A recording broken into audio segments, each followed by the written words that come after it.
హైడ్రా పేదవాళ్ళది, మధ్యతరగతి వాళ్ళది, వెళ్ళి ఇళ్ళు మీద కూల్చేయడానికి రెడీ అవుతుంది. కానీ ఓల్డ్ సిటీలో ఉన్న ఎంఐఎం పార్టీకి సంబంధించిన అసదుద్దీన్ ఓవైసీ కాలేజీని మాత్రం టచ్ చేయాలంటే కూడా భయపడుతుంది.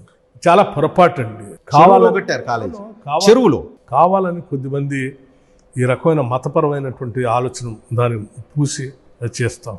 నీకు ఎక్కడైనా పబ్లిక్ పర్పస్ కోసం, పోరర్ సెక్షన్స్ కోసం, నీడీ పీపుల్ కోసం ఏదైనా చేసి ఉంటే దాన్ని మానవీయ కోణంతో చూసి దాన్ని వదిలేయాలి తప్ప చట్టం ఒక్క నిమిషం చట్టానికి మానవీయ కోణం ఉండదు, చట్టం స్ట్రిక్ట్ గా ఉంటుంది. ये क्या तरीका है भाई? बच्चों का एग्जाम चल रहा है, अभी बच्चों का एग्जाम भी स्टार्ट होने वाला है.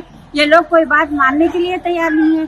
बच्चों के ऊपर हमला हुए वैसा जो है आगे GHMC वाले आके जो है इतना स्कूल की तोड़म ताड़ी करके सारे फर्नीचर को खराब कर दिए. बच्चों को बाहर आके बच्चों को स्कूल नहीं जाओ बोल के बोल दे रहे.